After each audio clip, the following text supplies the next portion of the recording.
Assalamualaikum warahmatullahi wabarakatuh. A'udzu billahi minasyaitonir rajim. Bismillahirrahmanirrahim. Al-Fatihah bi ta'lim. Wa qira'atil kitab wa nawa'il tafsir syaikhun wa kamana wa kamana wa kamana wa kamana أنه يدخل يدنا في نية على في عمل المكرات من ذرة وأنه يرزق الفضل والرحمة والشرع شريكه إلى السوء وأن الله يرزق العمل وأنه لا يضل لا الذنوب ولا يستر عيوبا ويذهب عنه وغيظ قلوب يجرنا مدينة في ذنب جميعا وأضعف منه أبدا وأنه يرزق الصحة والعافية والرحمة البركة والهدية والكلمة صلى الله عليه وسلم رسول الله صلى الله عليه وسلم. الفاتحة. أعوذ بالله من الشيطان الرجيم. بسم الله الرحمن الرحيم. Alhamdulillahi Rabbil Alamin Ar-Rahmanir Rahim Maliki Yawmiddin Iyyaka na'budu wa iyyaka nasta'in ihdinas siratal mustaqim Shiratal ladzina an'amta 'alaihim ghairil maghdubi 'alaihim waladdallin Amin. Ya Arhamar Rahimin Ya Arhamar Rahimin Ya فرج على المسلمين يا ربنا يا كريم يا ربنا يا رحيم أنت الجواد الحليم وأنت نعم المعين يا الراحمين يا أرحم الراحمين يا أرحم الراحمين فرج على المسلمين وما لنا ربنا سواك يا حسبنا يا ذا العلا والغنى ويا قوي يا متين يا الراحمين يا أرحم الراحمين يا أرحم الراحمين فرج على المسلمين وليس نرجو سواك فادرك إلهي دراك قبل الفنا والهلاك يا أم دنيا ودين يا أرحم الراحمين يا أرحم الراحمين يا أرحم الراحمين فرج على المسلمين. Bismillahirrahmanirrahim.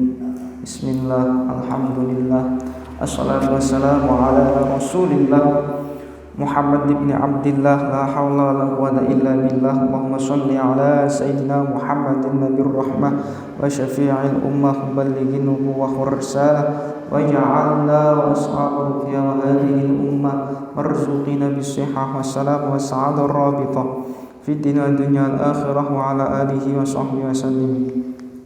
Bismillahirrahmanirrahim. Qala al-musannifu rahimahullahu ta'ala wa nafa'ana bihi wa bi ulumihi fid darain amin. Ya mujibas sa'ilin qala rabbi shrah li sadri wa yassir li amri wahlul 'uqdatam min lisani yafqahu qawli. Qala al-musannifu idfin wujudaka fi ardil humul fama labata bima lam yudfin lam yatimmu itajuhu. Bismillah, alhamdulillah, para bapak, para rawuh ingkang kula hormati, pada kesempatan menika tanpa bersyukur kehadirat Allah Subhanahu wa taala keraton kula jenengan tasdipun paringi banyak nikmat Islam, nikmat iman, nikmat sehat, nikmat kesempatan sehingga kula jenengan tasdipun saged melanjutkan pengaosan dan kempal teng majelis insyaallah yang berbarokah ini. Salat ma'asalam tetap tercurah limpahkan kehadiran junjungan kita Nabi besar, Nabi agung, Nabi akhir zaman, beliau Nabi Muhammad sallallahu alaihi wasallam. Bapak Ibu para rawuh ingkang kawula hormati, pada pertemuan ingkang sampun kita telah membahas mengenai makna daripada ikhlas. Makna daripada nopo? Ikhlas. Dan ikhlas merupakan salah satu dan bahkan esensi daripada amal ibadah kita kepada Allah Subhanahu wa taala. Sekali lagi ulang-ulang bahwasanya ikhlas ini menjadi esensi ibadah kita kepada Allah Subhanahu wa taala. Wa ma umiru illa liya'budullaha mukhlishina lahuddin. Tidaklah diperintahkan kecuali dengan menyembah dengan ikhlas. Para rawuh ingkang kula hormati, niku sekilas ikhlas. Sekarang diulang malih kira-kira pengajian ingkang sampun yang berkaitan dengan makna ikhlas niku. Ikhlas niku sebagaimana Syekh Ibnu Athaillah musannaf kitab Hikam dawuh tenggene hikmah ingkang nomor 11 nggih niku al-a'malu suwarun qa'imatun wa arwahuha wujudu sirril ikhlas fiha. Amal itu ibaratkan sebuah jasad kerongkongan. Adapun ruhnya, ruh daripada jasad dan kerongkongan ini adalah ikhlas di dalam amal tersebut. Ini kira-kira maknanya kata sebetulnya. Terus kalau melihat seperti itu, nek lamun kerongkongan maut, nek hanya sebuah jasad, tidak akan berguna amal itu tanpa adanya sebuah yang dinamakan roh itu tadi. Maka dari itu begitu esensialnya, begitu pentingnya makna ikhlas yang dilakukan oleh setiap hamba ini. Dan terus begitu dalam sekali maknanya ikhlas itu, sampai-sampai diibaratkan oleh beliau, diibaratkan sebagai sebuah roh daripada jasad itu. Jasad niku lek boten enten ruwe nggih ditinggal mau digelitakan. Lek tiyang lek pejah wonten niku dikubur. Boten sampai sak sayang-sayange keluarga, sak cinta-cintae keluarga umpamane wis kali keluargane. Niku lek umpamane pun sedo, lek pun kari jasate boten enten ruhe nggih, boten kira sayang malih. Dan tidak akan mau umpamanya disuruh menemani, sudah tidak akan mau 1-2 hari disuruh menemani penguriku, tidak akan mau, malah takut. Dan seperti itu. Jasad itu seperti itu. Amal ingkang boten ikhlas ibaratkan sebuah jasad tanpa sebuah ruh. Ini ada semacam. Sebetulnya ada memang orang yang bilang, tapi ikhlas itu kan angel. Ikhlas itu kan hanya dilakukan oleh orang-orang yang makomnya tinggi, hanya orang-orang yang arif billah, orang-orang yang parek oleh Gusti Allah. Betulkah ucapan seperti itu? Betul kan kira-kira? Non?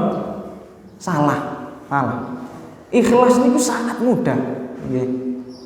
Nyun saya sebetulnya ikhlas itu sangat mudah. Cuma kadang-kala orang-orang kados ngoten niku memang cara logika ikhlas niku memang dia dibuat sulit. Terus lalu kemudian dia memang digoda oleh setan, dibisiki setan, terus terbawa oleh hawa nafsu sehingga dia menganggap ikhlas niku sulit. Sebetulnya sangat mudah. Sangat mudah. Jadi lek kula gambarno ngeten. Ikhlas niku kok sakit mudah niku pripun saya? Ada seorang istri, ya. Ada seorang istri ini kalau gambaran perumpamaan ikhlas ini, kalau logika ini mudah cara memahami. Istri ini setiap bulan dijatah oleh suaminya ini 10 juta sampai 10 juta. Istri dijatah oleh suaminya 10 juta. Lalu kemudian itu masih jatah nafkah saja. Jadi yang 10 juta niki tasih nafkahnya mawon 10 juta. Mantun niku dijatah malih, selanjutnya nggih niku uang kosmetik, uang perawatan, uang macam-macam lah untuk supaya kelihatan lebih bagus tubuhnya dan sebagainya. Lah niku butuh uang sekitar 5 juta dalam waktu 1 bulan. Lalu kemudian uang-uang yang lain bonusnya 5 juta malih. Dan tidak hanya itu, kebaikan seorang suami ini tidak hanya itu saja mengeluarkan sudah 20 juta. Nanti setiap 3 bulan sekali ataupun minimal 1 semester sekali, artinya 6 bulan sekali, istri niki akan diajak oleh suaminya, disuruh, sudah terserah mau kemana, mau ke Paris, mau kemana, ke Jerman, mau macam-macam sudah yang dia mau ke Wuhan, namanya seperti itu gambarnya, terserah, jadi bebas. Itu kebaikan seorang suami luar biasa. Umpamanya ada suami seperti itu, jadi semua kebutuhan yang namanya nafkah malah lebih sampai 10 juta, yang namanya uang kosmetik, uang perawatan dan lain sebagainya sampai 5 juta. Dan tidak hanya itu, tapi juga diberikan uang atau diberikan keleluasaan, disuruh milih untuk bermelana, bertamasya, dan juga untuk cara basa wong sing ngelencer. Ngelencernya bukan sekedar tempat dodol boten, tapi teng luar negeri. Kira-kira suami kados ngoten baik mboten? Baik. Tapi ternyata apa balasan seorang istri? Dia malah tidak membalas kebaikan suami ini. Dia malah dengan perawatan itu tadi dia malah menggoda suami orang. Dengan perawatan itu tadi malah dia sayang-sayangan kepada tetangganya. Dengan fasilitas yang diberikan oleh suami itu tadi, balasan seorang istri apa? Dia malah tidak pernah memberikan fasilitas balik kepada suami. Dia tidak pernah berbuat baik balik kepada suami. Kira-kira tampun, kira-kira lek ngoten niku tampun. Kepundi kira-kira? Adakah memang anggone wong iki disrewataken biane ta? Anggone wong iki kan seperti itu. Kita kan seperti itu. Lah niku seperti itu, gambaran seperti itu saja itu sudah nemu. Ya, seperti itu saja sudah nemu. Bayangkan saja, ya, suami yang ibaratnya kalau tidak ada apa-apanya nih kalau kekuasaan Allah atau nikmat Allah yang sudah diberikan kepada kita. Suami yang kepada istri seperti itu saja sangat tidak elok, bahkan suaminya balik asli cinta dibenci. Iki duwe ini fasilitas mewah nih, sudah saya berikan uang nafkah sekian, sudah saya berikan ini dan itu. Apa balasannya?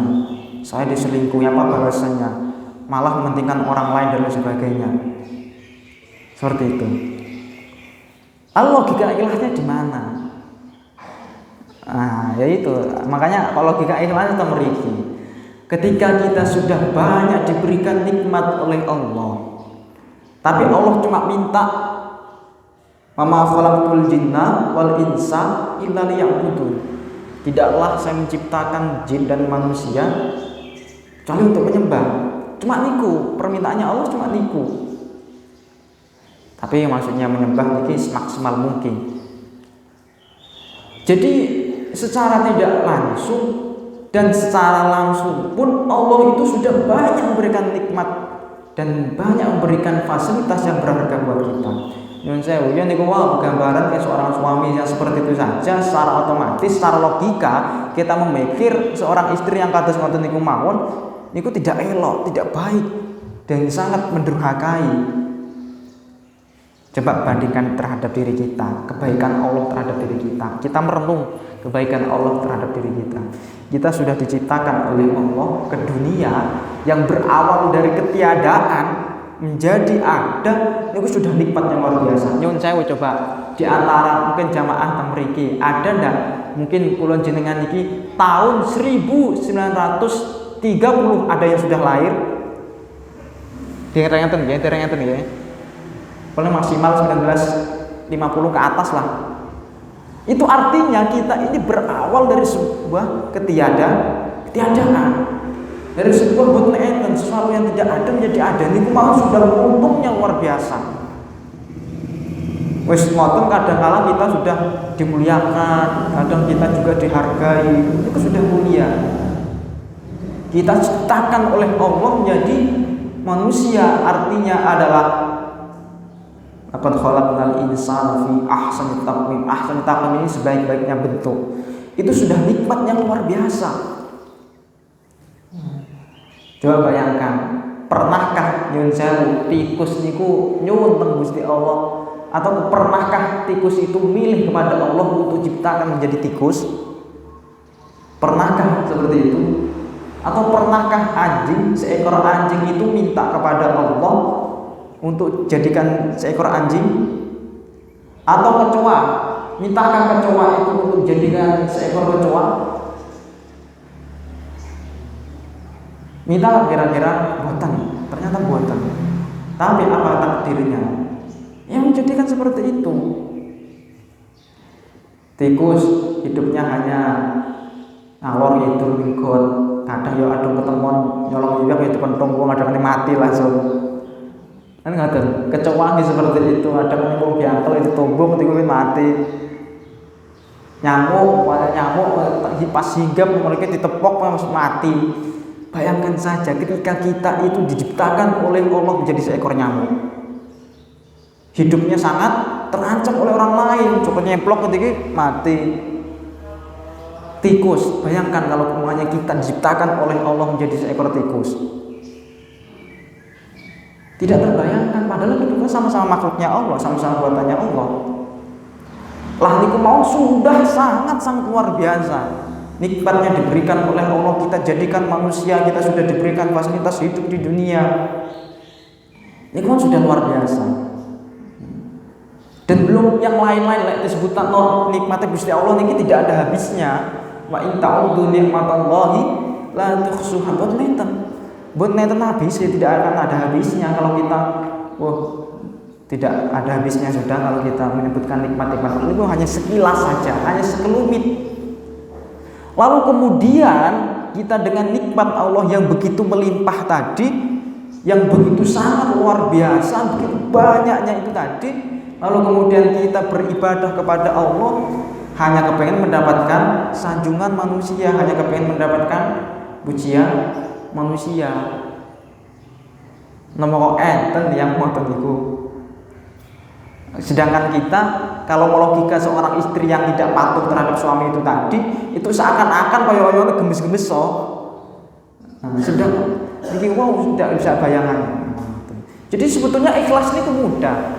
Mriki sudah diciptakan, mriki sudah diciptakan menjadi manusia, sudah diberikan nikmat, sudah dikaruniai kesehatan, sudah dikaruniai Islam juga. Tidak semua orang dikaruniai agama Islam dan tidak dikaruniai menjadi yang ada kemauan untuk beribadah. Itu saja sudah logikanya sudah masuk ke mereka ini. Maka dari itu kepunti dipun hati-hati. Maka dari itu nyuwun sewu, riya niku kalau dalam kabair, dalam kitab-kitab dosa-dosa besar itu riya itu termasuk. Enten tiyang beribadah karena kepengen dapat pujian, pengen dapat aleman, apalagi ujub, niku masuk dosa besar. Sing maksudkan riya niki kepundi saya? Niku kula ambilkan pengertian satu saja menurut Syekh Fudail bin Iyad. Tarkul amali li ajlin nasi riyaun. Wal amalu li ajlin nasi syirkun. Ai syirkul khafi. Jadi meninggalkan amal karena manusia niku riya. Tetapi beramal karena manusia niku syirik. Ngoten. Kula ulang malih. Meninggalkan amal karena manusia riya. Tapi kalau beramal karena manusia syirik. Kepunten niku maksudnya. Contoh ngeten. Meninggalkan amal niku ngeten yang dimasukkan riya. Kadang-kala kita salah persepsi riya niku. Salah pemahaman. Enak-enakan sak dereken padang pengajian, padang jamaah, padang ibadah, tiba-tiba karena dia patang ing ngoten niku masyarakat sudah mulai menyorot, sudah mulai memuji, sudah memberikan pujian-pujian, Sehingga dengan seperti itu ketika ditanya, "Kang, sampean kok mboten jamaah malih, kok mboten pengaosan malih, kok mboten rajin kados siyan ibadahe napa?" Nggih, kula mboten ibadah ngoten mawon, wis teng griya mawon nek mboten jamaah teng masjid sudah. Kula wedi di alam tiyang niku, kula wedi di alam masyarakat lah. Seperti itu dia meninggalkan aktivitas sebelumnya, niku namanya riya. Meninggalkan atau itu namanya riya. Tapi lek beramale sampai amal sampai jamaah, napa tek atine ada rasa pengen dipuji. Ini diarani wong apik, ini diarani wong rajin, ini diarani wong padang ibadah. Niku kados ngoten niku termasuk syirkul khaufi, syirik yang samar. Niku dosane ageng. Secara tidak langsung yes, yo niku menyalahkan fasilitas yang diberikan oleh Allah kepada kita. Nah, kira-kira seperti itulah makna ikhlas ini sebetulnya perlu dipahami secara eco. Makanya dari itu nanti temeriku ulama kan sudah membagi yang kemarin sudah dijelaskan. Ada ikhlasul awam, ada ikhlasul khawas, ada ikhlasul khawasil khawas. Ikhlas orang awam itu murni ibadahnya karena Allah, tidak ada kepengen dalam musuh itu bermenten. Tapi di sisi lain juga mengharapkan pahala dunia dan juga pahala akhirat. Contoh seperti ini ya, kalau gambarno malih puasa niku kan pasti ada unsur duniawi dan ada unsur ukhrawi. Jaminan duniawinya nopo? Lek puasa mungkin diet, lek puasa mungkin melancarkan peredaran darah dan sebagainya, banyak kesehatan itu duniawinya seperti itu. Tapi dia sisi lain juga mengharapkan pahala Allah, mengharapkan ridho Allah. Itu namanya ikhlasul awam. Tapi saya ngono kepengen dalam musuh, kepengen ujub, kepengen sum'ah buat nenten. Berikutnya adalah ikhlasul khawas. Ini ikhlasnya orang yang khawas, khusus. Kemudian niku ikhlasnya tiyang ingkang beribadah kepada Allah tidak ada unsur duniawi buat nenten. Embuh peredaran darah isun lancar, embuh isun iki sehat, embuh si kamting kan jare Gusti Allah poso ya poso. Kamting saya nanti kepengen mendapatkan ridho Allah dan kepengen mendapatkan pahala di akhirat sudah. Tidak ada motivasi lain, tidak ada dorongan lain. Niku mawon. Niku kata seperti itu namanya ikhlasul khawas. Kemudian berikutnya nomor ikhlasul khawasil khawas. Ini ikhlasnya khususnya khusus. Kemudian tidak mengharap pahala, apalagi dunia, tidak mengharap apa-apa, karena dia sudah mindsetnya sudah betul bahwasanya secara tidak langsung yang menggerakkan dia beramal itu Allah, yang memerintahkan dia beribadah itu Allah. Ini salah satu ulama menggambarkan ikhlas itu ada 3. Namun Syekh Asy-Syarqawi dalam kitab Syarah Hikam yang lain membagi ikhlas itu ada 3. Ini gambaran lebih mudah, juga mudah juga nih. Nyata. Yang pertama adalah ikhlasul abidi, ikhlasnya orang yang ahli ibadah, ikhlasnya orang yang abid. Kemudian niku ikhlasnya ngeten. Pokoknya lek ibadah, sholat, zakat, puasa, sedekah dan lain sebagainya, niku tendensinya masalah apa? Tendensinya niku dia mengharapkan pahala masih mengharapkan pahala dunia dan akhirat, mengharapkan imbalan saking Allah. Sholat kepengen oleh pahala ini di surga, sholat aku ini nopo aduh saking api neraka. Ngoten niku sudah baik. Namun kalau di logika nggih kurang baik. Contoh nyuwun sewu, niku ikhlas kados ngoten niku kados ikhlasnya orang yang antara pekerja dan juga majikan. Yang namanya pekerja dan majikan itu masih belum totalitas. Keranten pekerja itu bisa melakukan pekerjaannya keranten ada gaji, keranten ada timbal balik, ada imbalan. Bayangkan saja kalau ada pekerja lalu kemudian majikan boten ajenge gaji, purun boten kira-kira. Menggawe terus boten digaji boten purun. Ternyata boten purun. Lah niku seperti itu ikhlasul abidin. Bayangkan saja, andai kata nyun sewu, andai kata Gusti Allah mboten menciptakan surga, mboten menciptakan neraka, apakah kita berhenti menyembah Allah? Mboten. Tapi sudah termasuk kategori ikhlas daripada riya, ikhlasul abidin. Jadi ikhlas perumpamaannya adalah antara bos dengan pekerja. Berikutnya ini ikhlasul muhibbin. Kemudian ikhlasul muhibbin niku ikhlas orang yang cinta kepada Allah, niku takriman wa ta'ziman lillah.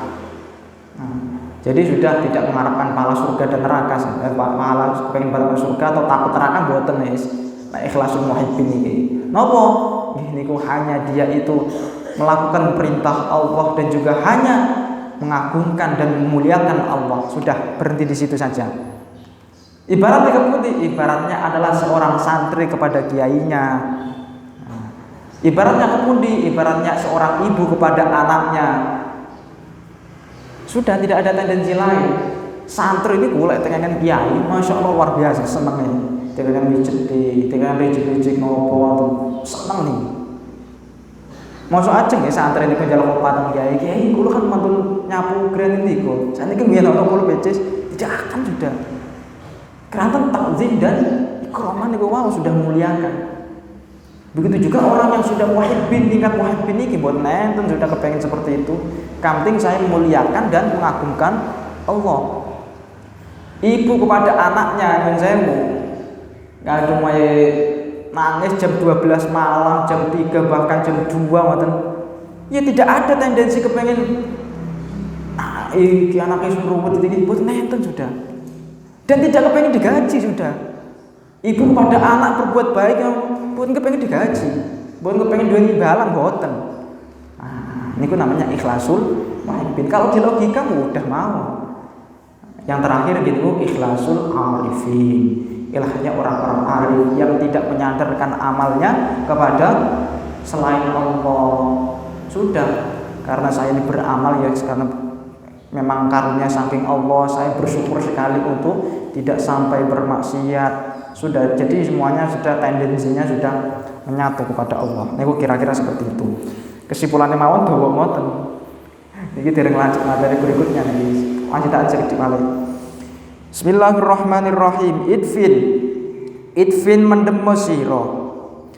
Mendemo wujudaka ing wujud sira fi ardil khumuli ing dalam tanah ketidakmasyhuran. Fama mongko utawi perkara nabata kang cukul apa ma cukul mau mimma saking perkara lan yudfan kang ora den pendem apa ma la yatimu mongko ora sempurna apa ditajuhu cukul ma. Berikutnya nggih niku hikmah ingkang nomor 11. Pada hikmah yang nomor 10 kita telah membahas mengenai esensi makna ikhlas.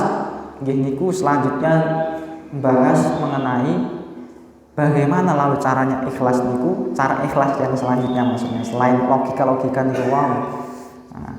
Pada pertemuan ingkang sampun kan sudah dijelaskan merenungi ayat-ayat ikhlas dan juga merenungi juga ancaman-ancaman mengenai riya dan sebagainya. Selain itu juga niki terus niki idfin wujudaka tong mriki nggih niku karepe kepundi sarahannya daripada musonef banyak sarahan yang membahas mengenai hikmah yang nomor 11 ini. Di antaranipun nggih niku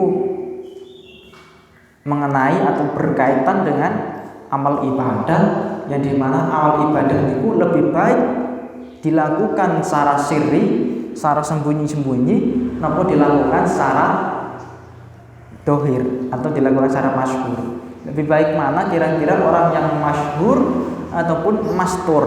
Masyhur niku terkenal, populer ataupun mastur tertutupi.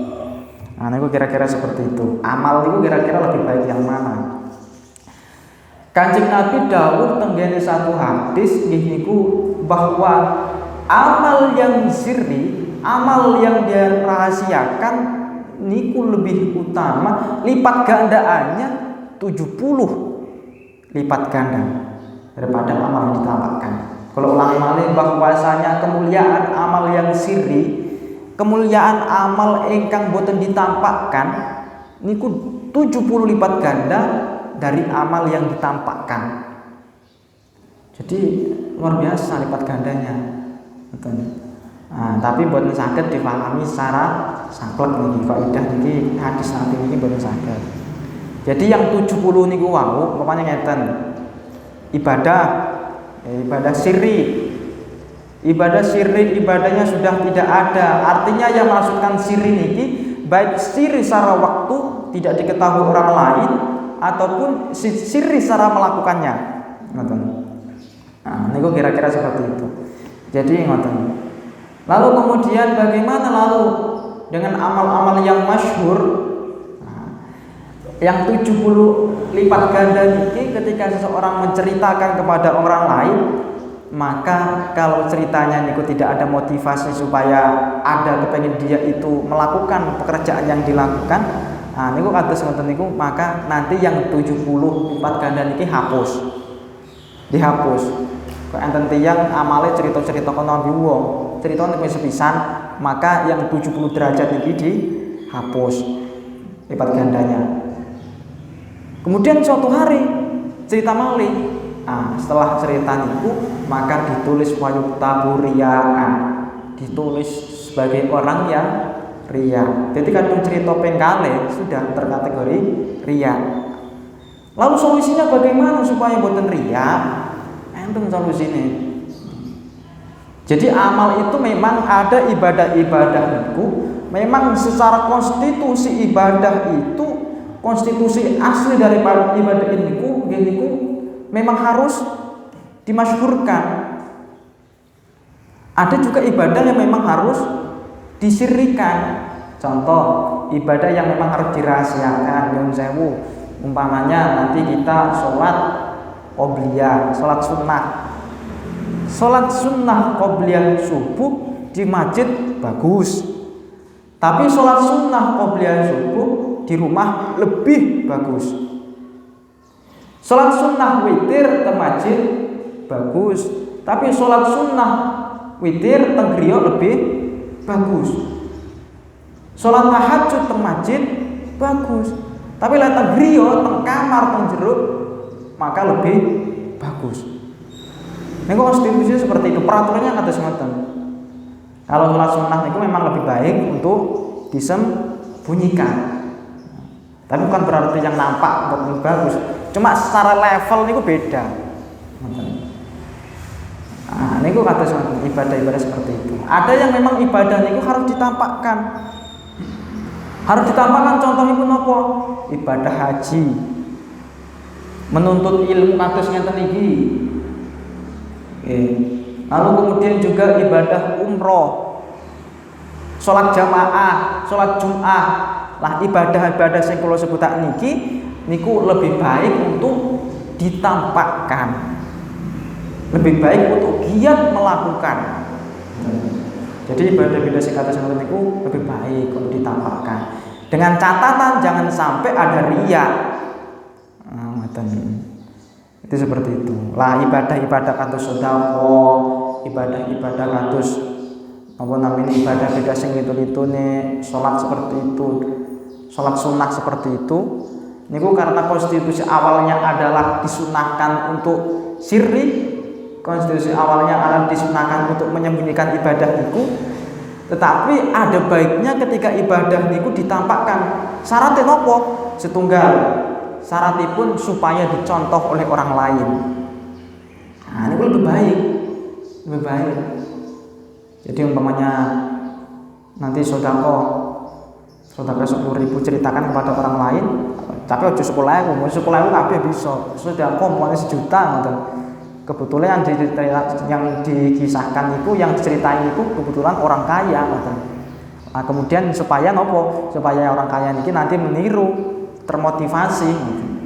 Nah, maka itu bagus untuk ditampakkan kalau ada tendensi seperti itu. Lalu kemudian nanti juga umpamanya syarat yang kedua gini ku tidak ada unsur menyakiti. Kalau diceritakan nanti Kalau ceritakan nanti yang saya beri uang ini nanti malah sakit hati, niku mboten usah diceritakan berarti. Tapi kalau diceritakan nanti mboten sakit hati, kok kemudian bisa memotivasi orang lain, niku lebih baik diceritakan. Nah, jadi seperti itu kira-kira. Niku yang dimaksudkan. Tetapi ibadah-ibadah niku wau tergantung kondisi awal, nggih. Antara lebih baik masyhur atau masturnya niku wau, lebih baik disirrikan ataupun didahirkan niku wau, sekali lagi tergantung kondisi awal. Kadung umpamane ibadah-ibadah sing kula ulang malih bahwa ibadah-ibadah yang sholat sunnah, sedekah dan lain sebagainya niku peraturannya adalah untuk tidak menampakkan. Boleh menampakkan ketika ada kira-kira ada harapan supaya ditiru orang lain, supaya memotivasi orang lain, ataupun dia yakin terhindar dari penyakit riya. Kula niki pun pati saged menghilangkan riya niku kepundi. Nah, ada ulama yang mengatakan di dalam kitab Tanbihul Ghafilin niku kadang-kala riya niku ada faedahnya dalam satu sisi. Kenapa? Mriku misalnya mengatakan pondok pesantren dibangun, masjid didirikan, musola dan lain sebagainya itu kadang-kala didirikan oleh orang-orang yang riya juga nih. Tapi yang ada buktine barangkali dengan seperti itu nanti wasilah dia membangun masjid walaupun dalam keadaan riya, nyumbang masjid, nyumbang pesantren walaupun dalam keadaan riya, nanti ketika masjidnya itu dibuat sholat, dibuat ibadah, dibuat baca Quran dan lain sebagainya, menjadi sebab, menjadi wasilah orang ini diampuni. Amalo mau nih, makanya ulama solusi ini kepundi, kadang masih takut riya, masih takut pamer kepundi. Gini ku terus lakukan ibadah sembari kamu nanti berharap kepada Allah dan melawan penyakit riya itu. Bukan berarti terus kula mboten saged ikhlas nase ibadah, kula mboten saged murni karena Allah kadung getiku mboten ibadah. Wah niku malah tidak boleh seperti itu. Nah, seperti itu malah tergoda dengan bisik-bisikan setan. Kemudian lawan terus ibadah, lawan dengan minta ampun kepada Allah dengan riaknya itu tadi, lawan dengan cara giniku, dengan mungkin dengan wasilah dia itu membangun itu tadi menjadi wasilah, digunakanlah tempat itu tadi dibuat ibadah menjadi wasilah diampuni oleh Allah Taala. Kira-kira seperti itulah. Monggo menawi enten pertanyaan. Nggih, monggo. Waalaikumsalam.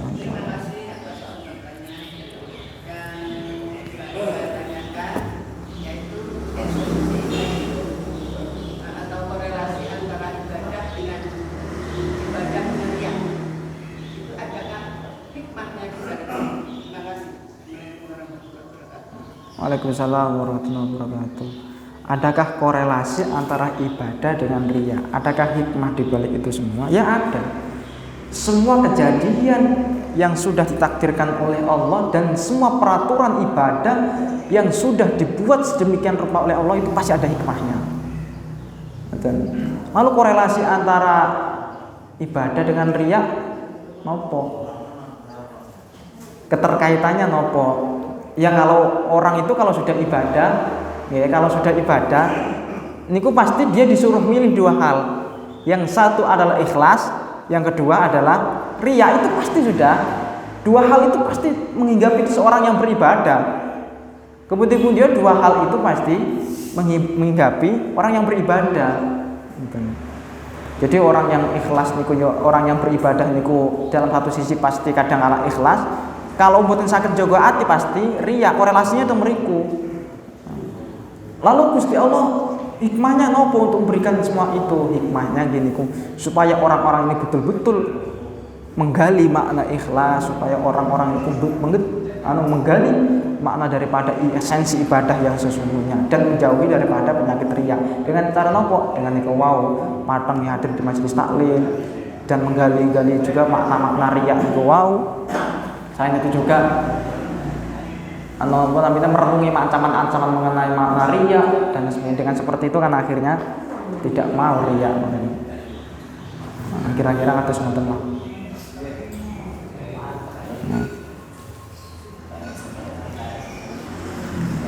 Monggo lek malih.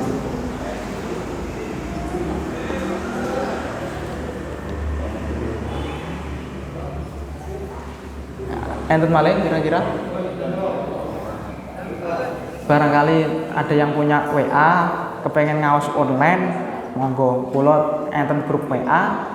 Teng mriku enten ngaos online, di mana ngaos online-nya boleh tanya jawab teng mriku. Jadi insya Allah grupnya aktif setiap hari nih, grup WA, teng mriku tanya jawab teng mriku. Ada juga ngaji fikih teng grup niku.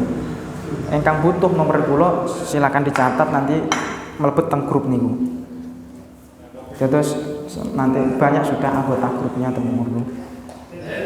Kepengen seperti nomor kula monggo dicatat kadang kepengen engkang gadah WA terus pengen masuk